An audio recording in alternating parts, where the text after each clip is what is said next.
자, 안녕하십니까. 자, 오늘은 이번 주 오늘 배울 때 한번 살펴보도록 하겠습니다.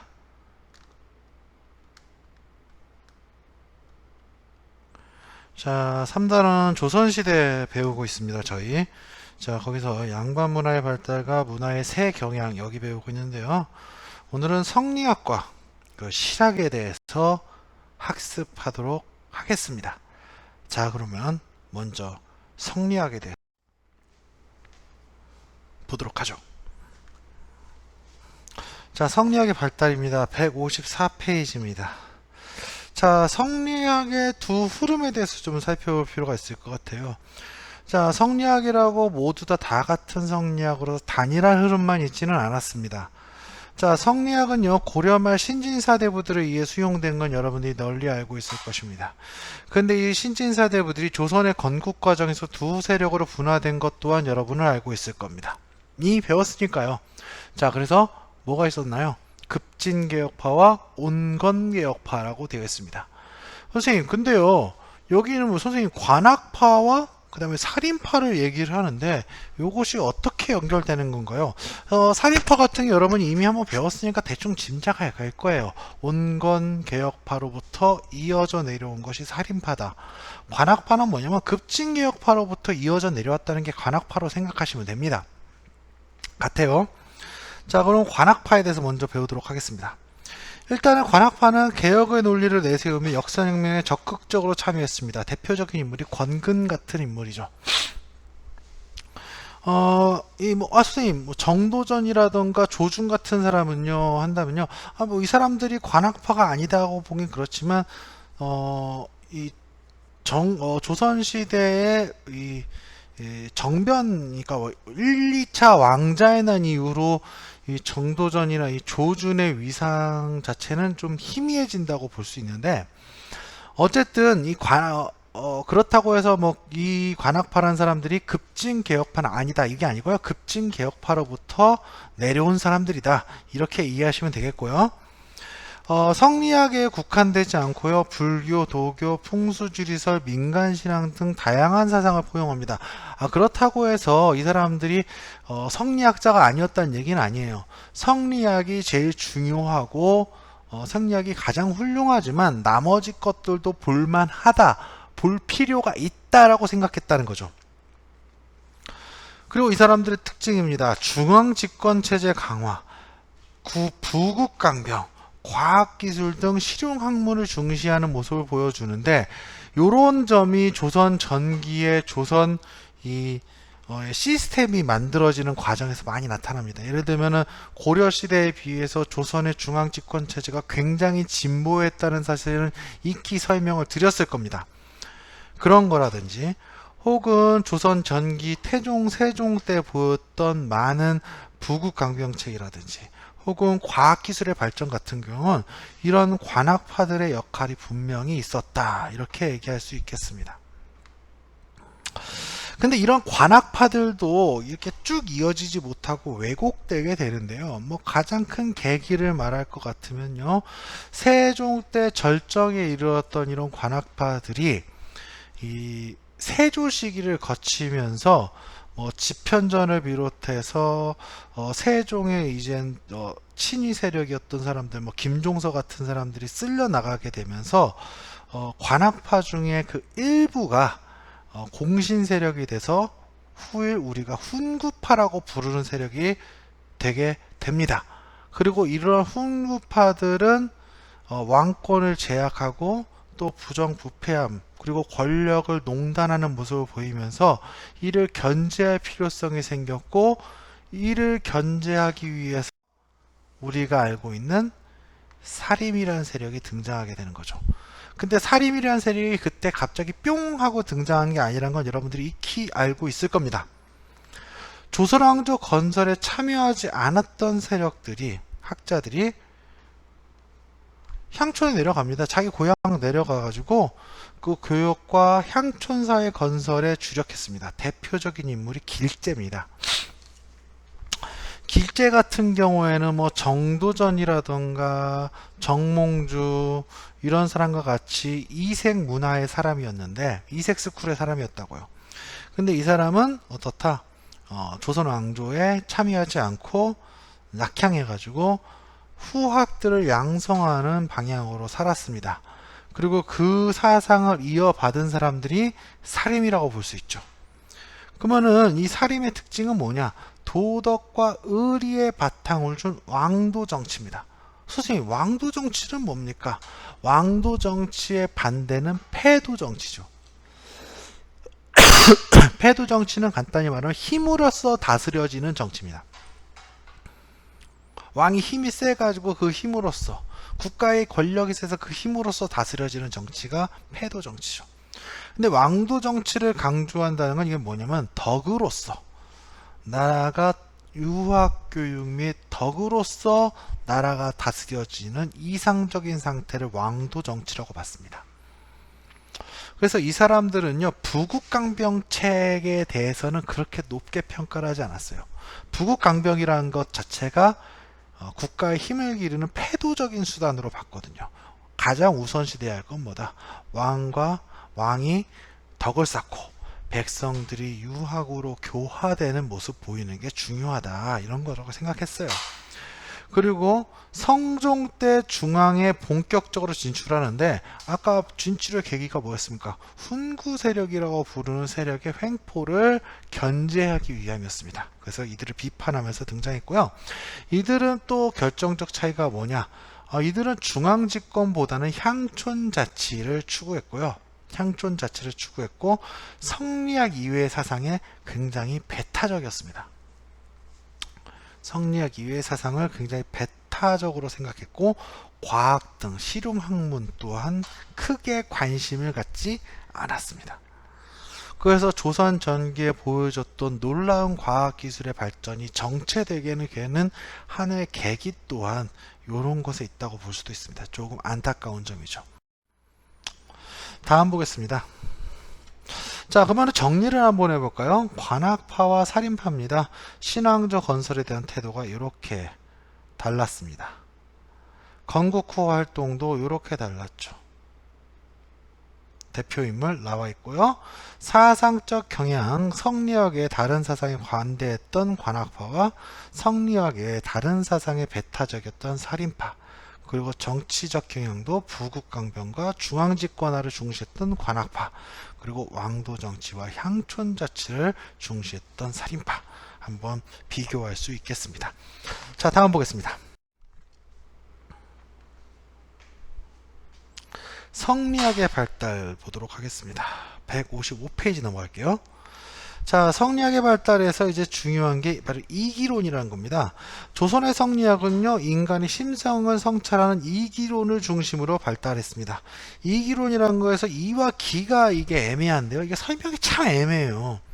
이라는 건요, 모든 사물의 생성 변화를 가능하게 하는 원리이고, 기는 원리가 현실로 구체화되는 때 필요한 현상적 요소를 이해한다.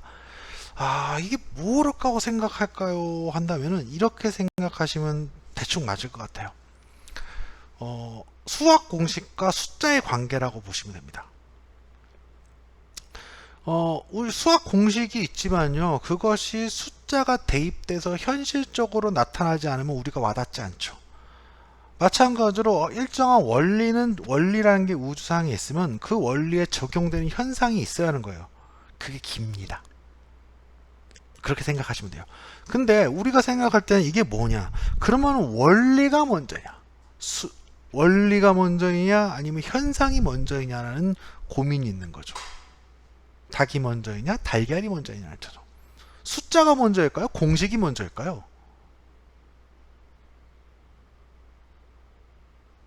그러면 숫자가 먼저일까요? 어쨌든 뭔가 현상이 있고 그 원리가 있다면 원리가 먼저이냐 현상이 먼저이냐 이렇게 고민을 하게 되는 겁니다.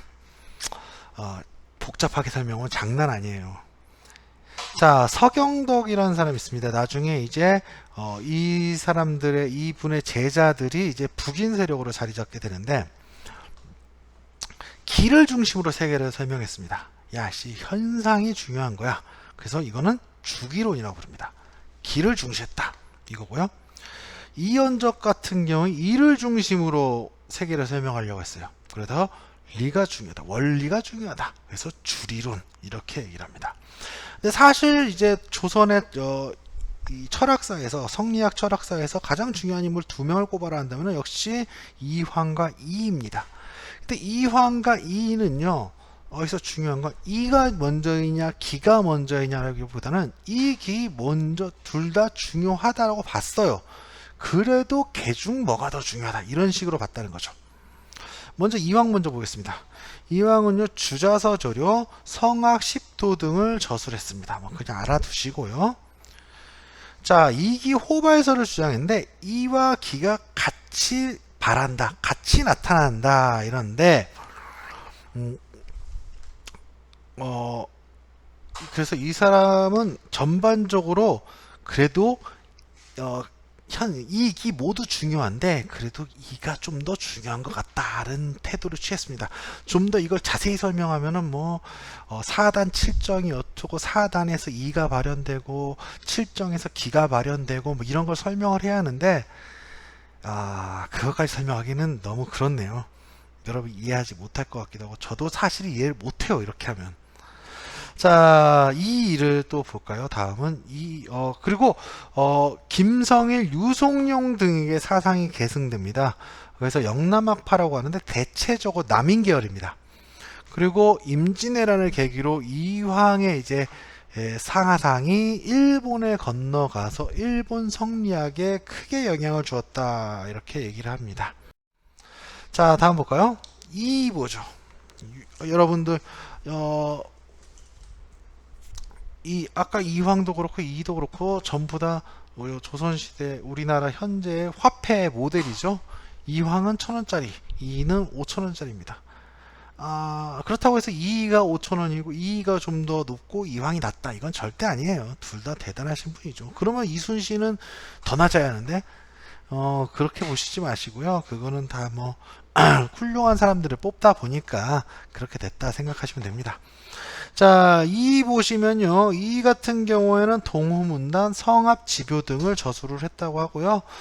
기발 이승 일도설인데 이 기를 통일적으로 이해하며 현실 세계를 구성하는 기를 중시했다. 이 기 둘 다 중요한데 그 중에선 기가 좀 더 중요한 것 같아. 기, 발, 이, 승이라고 보면 그러니까 현실이 나타나면 거기에 원리가 탄다. 원리가 적용된다. 뭐 이런 식으로 이해하시면 대충 맞을 거예요. 그래서 현상이 문제다. 현상이 먼저고 그 다음이 원리다. 뭐 이런 식으로 보시는 거고요.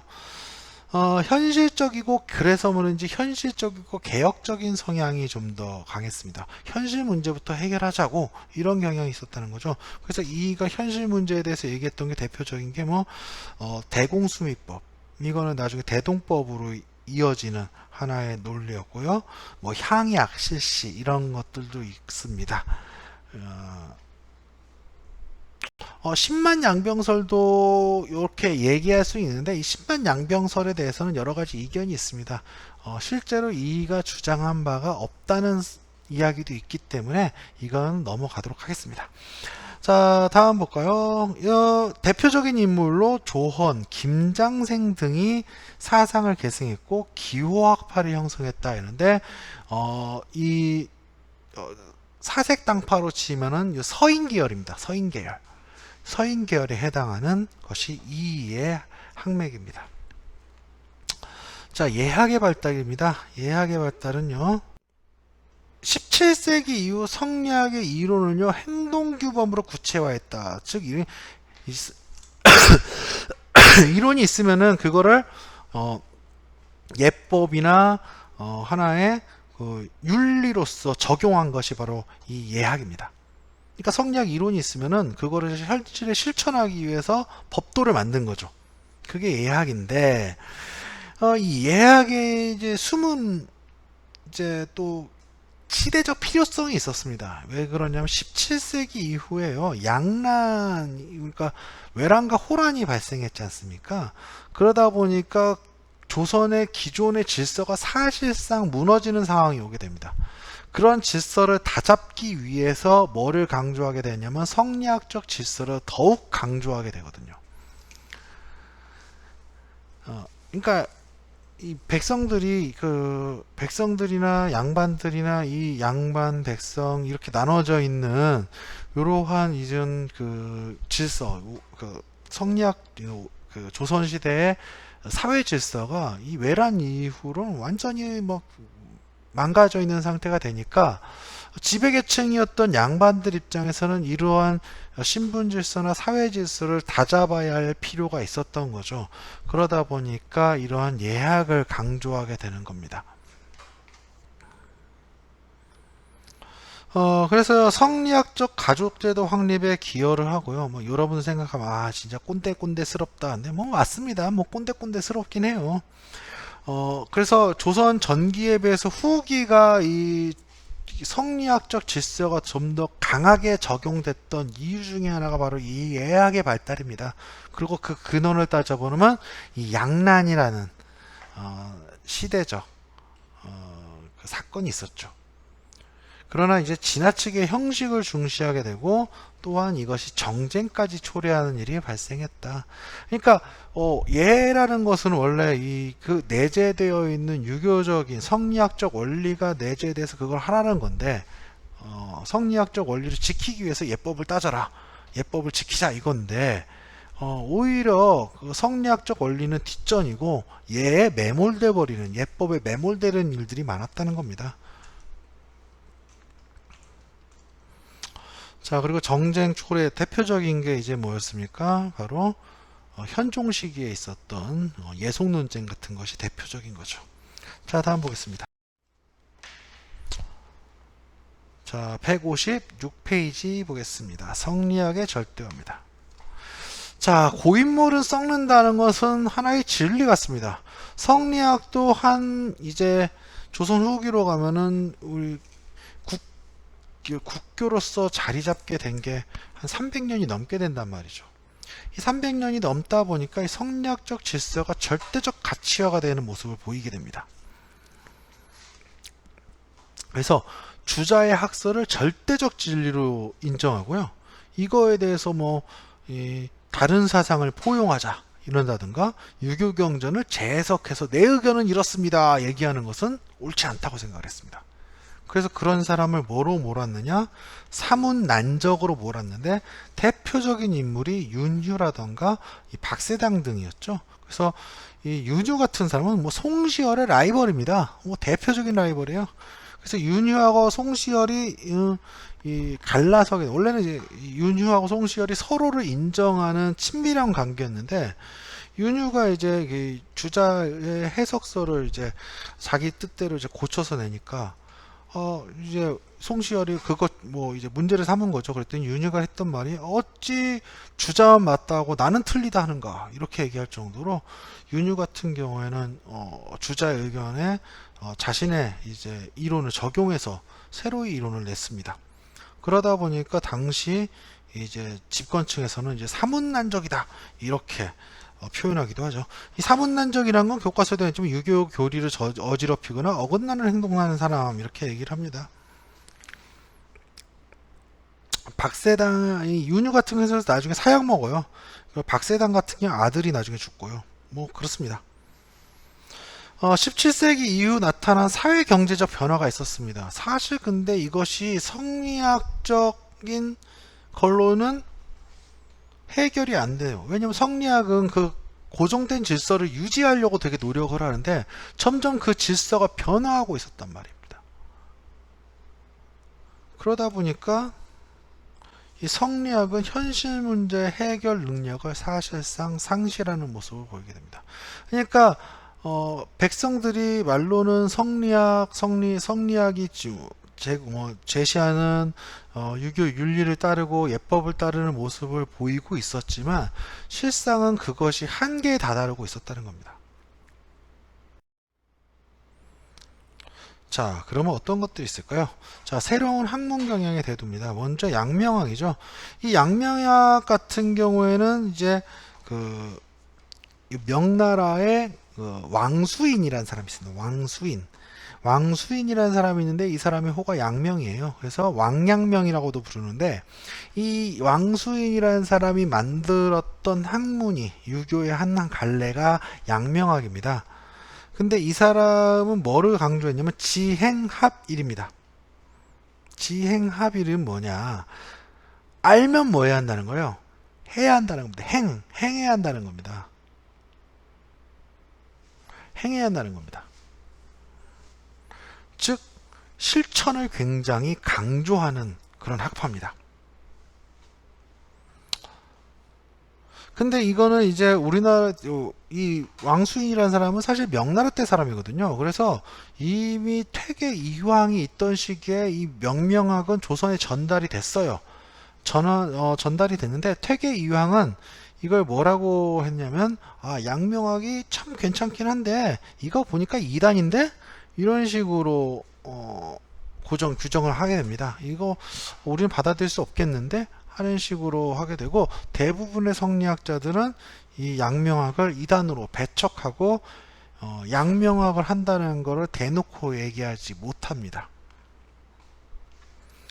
근데 이제 그래도 몰래 일부 소론학자들에 의해서 연구는 되고 있다가 18세기 이 정제두라는 소론 계열의 이제 학자를 중심으로 해서 강화도에서 강화학파라는 것이 형성되면서 이들에 의해서 양명학이 연구되기 본격 연구되는 모습을 보이게 됩니다. 실학입니다. 사실 실학이라는 게요, 여러분 오해하는 것 중에 하나가 실학이라는 게 무슨 성리학, 양명학 이런 거와 마찬가지로 별도의 학파가 있는 걸로 생각을 하는 경향이 있습니다. 근데 그렇지는 않아요. 실학자들도 성리학자들이에요. 근데 성리학자들 중에서 현실 문제에 관심을 갖고 그거에 개혁안을 내세웠던 사람들 혹은 여태까지 공부하던 것과 다른 현실적인 문제에 대해서 연구하던 사람들이 바로 실학자들입니다. 그래서 이들은 뭐 성리학자들이 아니고 성리학을 비판했고 성리학을 부인했다 이렇게 생각하시면 절대 안 되겠습니다. 자, 실학은요 민생안정과 부국강병을 위해 개혁을 주장했습니다.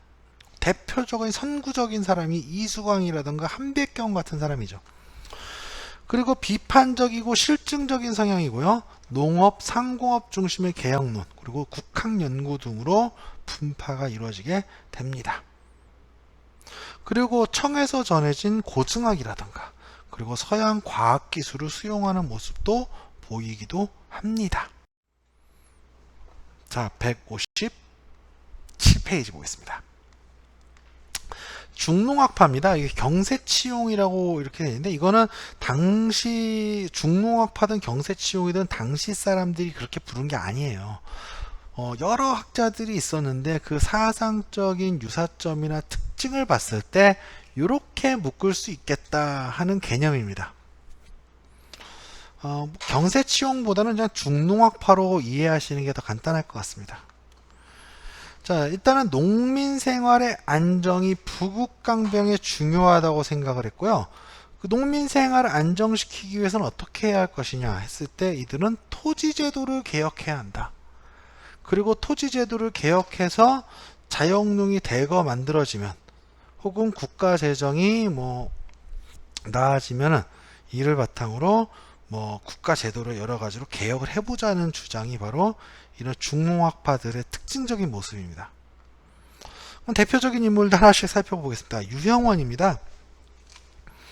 이 유형원이라는 인물은요, 사실 조선시대 실학자들 중에 대표적인 인물이라고 먼저 얘기를 하고 있지만 당대에는 무명했습니다. 자기가 살아생전에서는 완전 무명이었어요. 무명이었던 이유가 이 사람이 북인 계열이에요.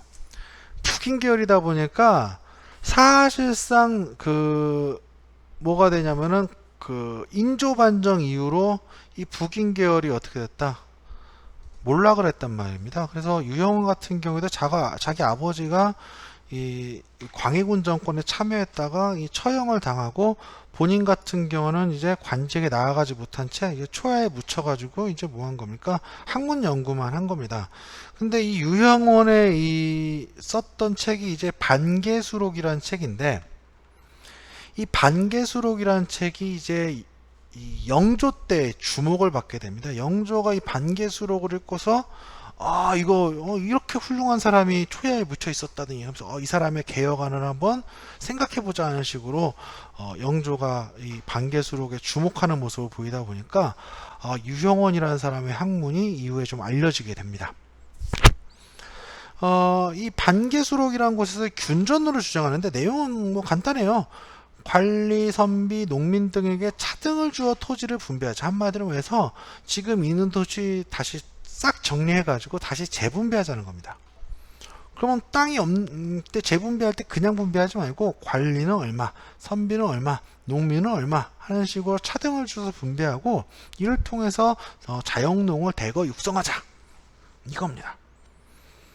그러면 이 자영농을 육성함으로써 어떻게 된다? 군사제도와 교육제도를 재정비하고 국가를 부국강병하게 만들 수 있다. 이렇게 얘기를 하는 거죠. 그리고 이 사람은 노비제도를 당장 없애지 못하면은 노비 세습제는 혁파하자 이런 주장까지 했습니다. 이익 같은 경우에는 이 사람은 남인계열입니다. 남인계열. 사실상 우리가 아까 말했던 그 유형원보다는요 이익이 중농학파에서 그 나머지 사람들 뭐 정약용이라든가 이런 사람들과 가장 연계되어 있는 사람이라고 볼 수 있습니다. 사실 정약용도 이익의 학파에서 빠져나온 사람이라고 봐야 하거든요. 많은 제자를 육성해 가지고 성우학파를 형성했고요. 한전론을 주장했습니다. 한전론은 제한을 걸자는 겁니다. 토지에 제한을 걸자. 뭐 간단히 말하면 뭐죠. 매매를 금지한 영업전을 설정함으로써 최소한의 농민 생활을 보장하자 이건데 요거 이제 뭐냐면요. 이렇게 볼 수 있습니다. 자, 여기 토지가 있단 말입니다. 아주 이해하세요. 토지가 있는데 토지 중에서 이 사람이 예를 들어서 뭐 농민 A가 가지고 있는 토지가 이만큼이라고 합시다. 근데 여기서 요만큼을 영업전으로 설정하는 겁니다. 영업전으로 설정을 해요. 이건 그리고 어떻게 한다? 매매가 금지입니다. 이 영업전은 매매가 금지예요. 즉 이 얘기는 뭐냐면 이 농민 A라는 사람이 빚을 지든 하건 도박을 해가지고 뭘 하든 간에 딴 건 다 팔아먹을 수 있고 다 압류해 갈 수 있고 해도 어떠한 권력도 빚쟁이도 이 영업전만은 건드리지 못하도록 합시다 이겁니다. 그러면은 농민들이 최소한 뭐로 했어? 최소한의 농민 생활을 보장할 수 있는 거죠. 그러니까 아무리 망해도 먹고 살 만큼의 땅은 유지하게 해주자 이런 겁니다. 그리고 이를 통해서 어떻게 하자? 점차적으로 토지가 재분배되게 나머지 토지에 대해서 매매만 허용해 주셔서 점차적으로 토지가 재분배될 수 있도록 돕자 이런 내용입니다. 사실 유형원의 주장이라던가 이후에 나타나는 정약용의 주장 같은 경우에는 사실 당시 현실적으로 조금 어려운 면이 분명히 있습니다. 왜 그러냐면 모든 토지에 대한 몰수 절차가 다 있잖아요. 근데 이 이익 같은 경우에는 어느 정도 현실이 반영된 토지 개혁론이라고 볼 수도 있겠습니다. 근데 사실 좀 안타까운 것은 이것이 좀 더 많은 사람들이 자영농이었던 시기에 이러한 제한이 적용됐으면 좀 더 좋지 않았을까 하는 생각은 해요. 왜냐하면 이때 이미 이익이 한전론을 주장했을 때쯤이 되면요 이 많은 농민들이 토지를 이미 상실한 상태였거든요. 자, 다음 볼까요? 노비제도도 또 비판했어요. 그래서 이 사람들은 이익 같은 노비제를 폐지는 못하더라도 최소한 노비를 매매하는 일이라도 하지 못하도록 하자 이렇게 얘기를 했습니다. 정약용입니다. 정약용 같은 경우에는 이제 뭐 여러분들 너무나 유명한 사람입니다. 실학의 집대성대라고 얘기하는데 이 사람은 여전론을 주장하다가 정전제를 주장했는데 이거 여전론하고 정전제에 대해서는 이따가 좀 다시 설명을 하겠습니다. 여전론은 간단히 보면 공동농장 제도예요. 공동농장제도인데 이거 이따가 다시 설명할 거고요. 정전제는 토지를 분배하는 방식입니다. 이 토지 분배 방식인데 이거는 이제 그 유학에서 가장 이상적으로 생각하던 시대가 중국의 주나라 때거든요.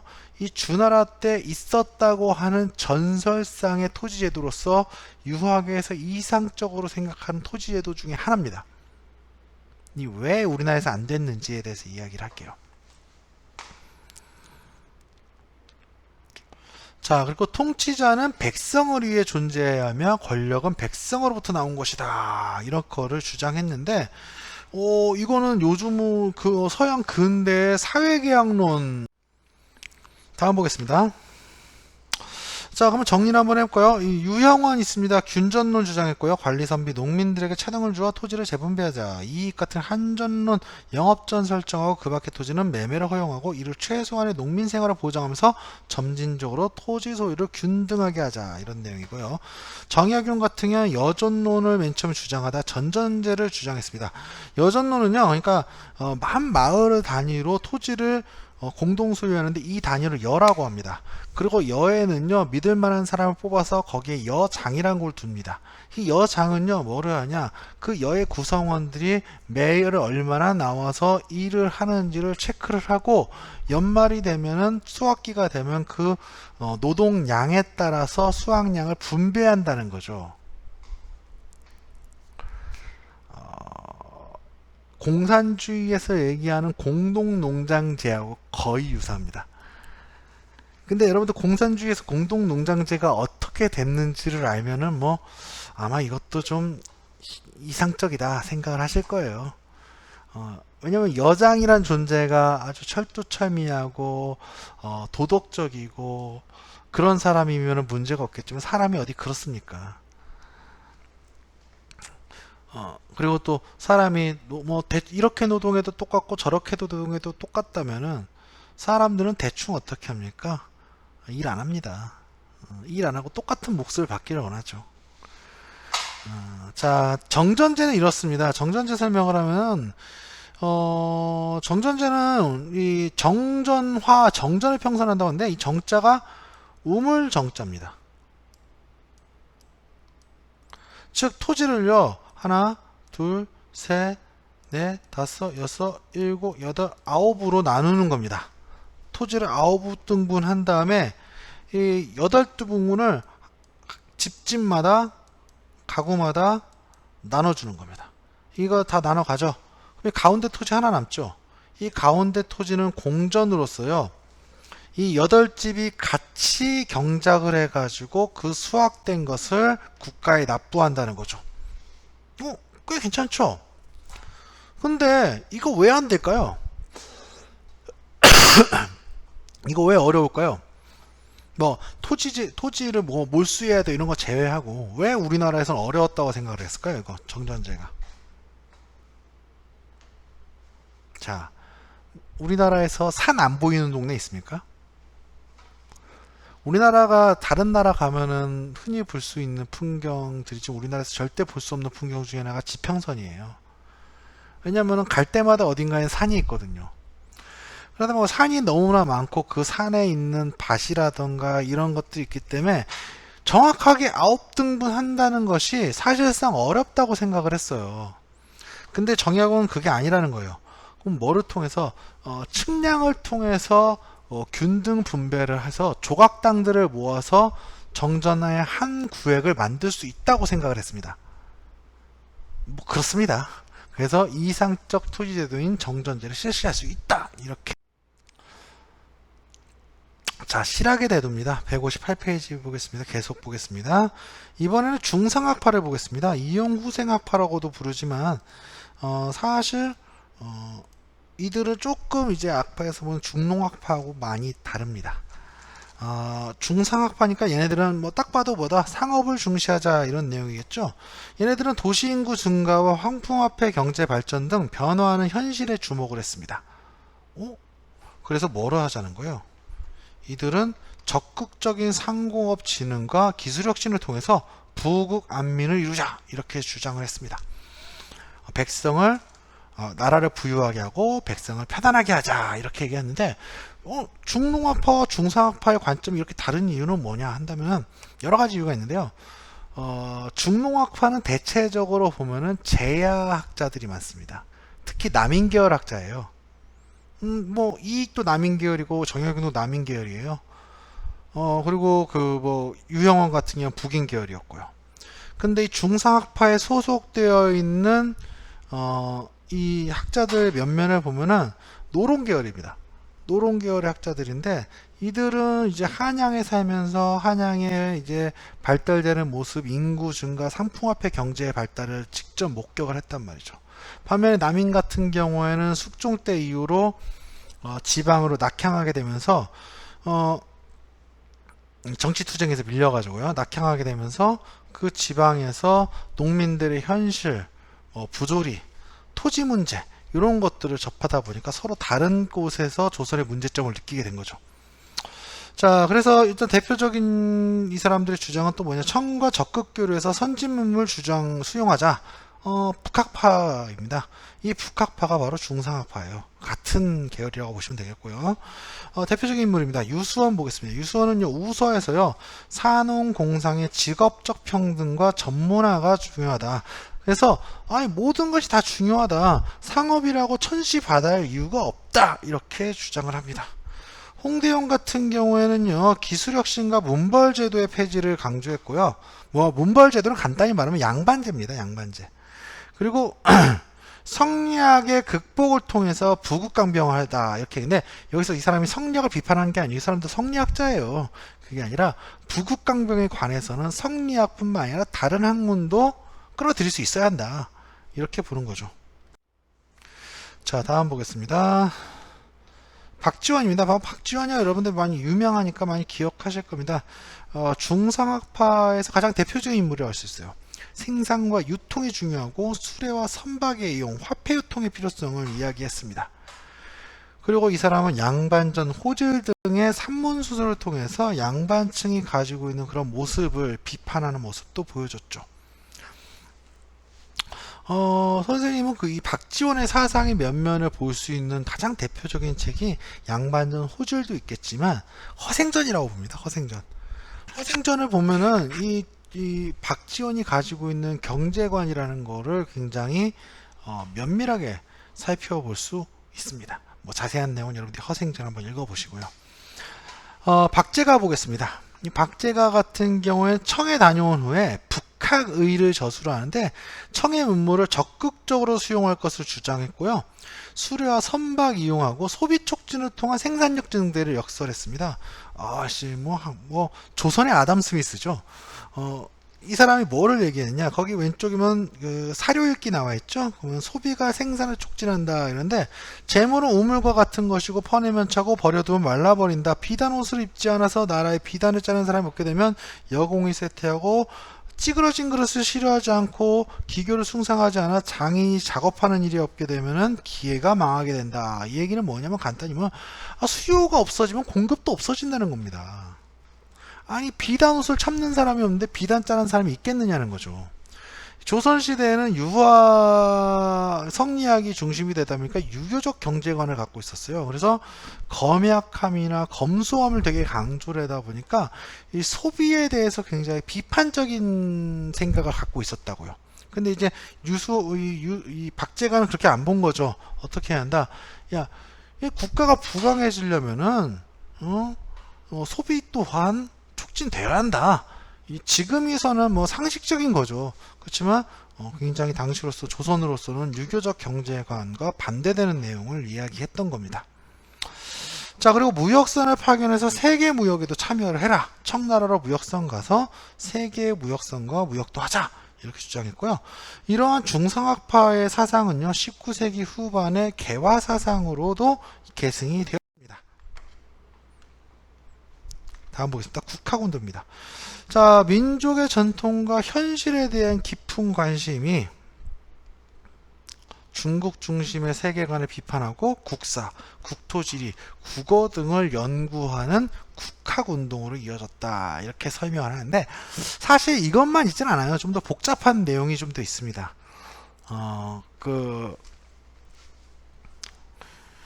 어쨌든 근데 이제 중국 것만이 제일이다 하는 생각에서 벗어나면서 우리 것에 대한 관심을 갖는 건 맞았습니다. 국사연구 내용 보겠습니다. 안정복은요, 동사 강목을 저수를 하면서 중국에 딸려있는 조선이 아닌 중국과 다른 독자적인 정통성을 가지고 우리 역사가 흘러왔다. 이렇게 만들게 됩니다. 그 다음에 이종희는 동사, 유득공은 발해고인데 특히 발해고 같은 경우는 이전에 발해에 대해서 서술한 역사책이 별로 없었어요. 그러니까 어떤 역사책에 부가적인 기록으로서 발해가 들어있는 거지 발해를 주제로 쓴 역사책이 없었다고요. 그래서 이 유득공 같은 경우는 이 발해의 역사를 기록하지 않음을 굉장히 안타까워하는 내용을 남기기도 했습니다. 그 다음에 이긍익은요, 연려실기술이라는 책을 저술했고요. 조선사를 한번 쑥 정리했다고 보시면 되겠습니다. 그리고 이 연려실기술 같은 경우에는, 조선왕조실록이 이제 디지털화되고 번역화되기 전에는 이 연려실기술이 조선사를 컨텐츠로 하는 뭐 소설이라던가, 드라마, 기타 등등의 하나의 기본 텍스트가 됐기도 했습니다. 자, 그리고 한치유는 해동 역사를 저술해서 고조선부터 고려까지의 역사를 정리했고, 국학운동 계속 보겠습니다. 158페이지 국토지 연구입니다. 이중화는 택리지를 저술해서 각 지방의 자연환경, 풍속, 인물 등을 저술했는데, 즉 그 지방에 뭐가 있느냐만 게 아니라 그 지역의 인문지리적인 것도 굉장히 그 지역의 사람과 관련된 것에 대해서도 풍속에 관련된 것에서도 굉장히 관심을 갖고 기록을 했습니다. 정상기는 동국지도라는 걸 제작했는데요. 최초로 백리척을 사용했고요. 이게 뭐냐면요. 백리마다 표시를 해놓는 거예요. 그러면은 그 도로망을 가지고 뭐를 볼 수 있으면 대충의 거리를 볼 수가 있거든요. 그 두 지점 간의 거리를 알 수 있게 되는 거죠. 이 정확도를 높였다는 건데 지금도 그래서 그 지도를 보시면요. 여러분이 지도를 잘 안 볼 거예요. 지도책을. 그 지도를 보시면은 일정 구간마다 뭔가 그 표시가 되어 있습니다. 그래서 그거를 세어 보면요. 대충의 거리가 나옵니다. 김정호 너무 유명하죠. 대동여지도를 제작했습니다. 특히 대동여지도가 대단한 건 산맥, 하천, 포구, 도로망 등이 아주 자세히 표시되어 있는 지도라는 거죠. 국어 연구입니다. 신경준이라는 사람이 훈민정음 후에 유일한 분이 언문지를 저술했는데 특히 이 당시 조선 전기까지 크게 관심 갖지 않았던 조선 중기까지 크게 관심 갖지 않았던 우리말에 대한 한글과 우리말에 대한 연구를 본격적으로 했다. 이렇게 할 수 있겠네요. 자, 그 다음에 159페이지입니다. 거의 이제 막바지 왔네요. 과학기술의 발전입니다. 역법서, 달력 만드는 법이죠. 서양 역법인 시연력이 도입되면서 더 정밀한 달력을 만들 수 있게 되었고요. 세계 지도인 고려만국전도가 전래되었습니다. 우리나라 사람들은 중국이 전 세계의 대부분이라고 여겼어요. 근데 이 고려만국전도 교과서에도 있죠? 그거 보니까 막 별의별 땅이 다 있고 중국도 세계의 일부라는 거를 알게 됩니다. 그래서 세계가 이렇게 넓고 중국도 그 중에 하나일 뿐이구나 하는 식으로 조선인들의 세계관을 확대시켜 준 것이 고려만국전도라는 거고요. 김성문이라든가 홍대용 등은 지전설을 주장했는데 간단히 말하면 지구가 둥글고 돈다는 겁니다. 지구가 돌기 때문에요. 과연 우리는 세계의 중심을 중국으로 보고 중국이 세상의 중심이라고 읽었고 유일한 문명이고 세상의 중심 이렇게 읽었지만 지구가 돈다면 과연 거기에 중심이라는 건 존재하느냐는 거죠. 어제는 1시간 전엔 중국이 중심이었지만 3시간 후에 인도가 중심일 거고 이런 식으로 돌고 돌아서 언제는 또 조선이 중심이고 1시간 뒤엔 중국이 중심이고 이런 식으로 지구가 돌면서 중심이 변하는 것인데 과연 여기에 중심이라는 개념이 들어갈 수 있느냐 이렇게 얘기하는 거죠. 그래서 중국 중심의 세계관을 비판했고요. 정약용은요 기기도설이라고 했습니다. 이거는 이제 중국에서 편해진 책인데 중국에서 들여온 서양 기술을 모아서 편찬한 책입니다. 이 기기도서를 참고해 가지고요 거중기를 제작했고요. 이 거중기는 수원 화성건설의 톡톡히 쓰였습니다. 그리고 배다리를 설계를 했는데 이거는 이제 정조대왕이 화성을 가기 위해서 수원 화성을 가기 위해서는 한양을 빠져나와 한강을 건너야 하는데 이 한강을 건너기 위해서 배로 다리를 만든 거죠. 요즘 말로 부교를 만든 겁니다. 그리고 농가 집성, 산림 경제 등 많은 농서 또한 이 시기에 저술했습니다. 자, 이렇게 해서 두 번째 수업이 마무리되었습니다. 여러분들 이 원격 수업이 언제까지 지속이 될지 모르겠지만요. 이 원격 수업도 여러분들 의미가 있는 실제로 있는 수업이라고 생각하시고 성실하게 들어주시면 감사하겠습니다. 또 이 EBS 클래스에 올려진 원격 수업은 여러분들이 또 필요하시면 다시 들어볼 수 있는 거니까요. 한 번씩 꼭 다시 들어보시고요. 예, 수고하셨습니다. 다음 시간에 보겠습니다. 감사합니다.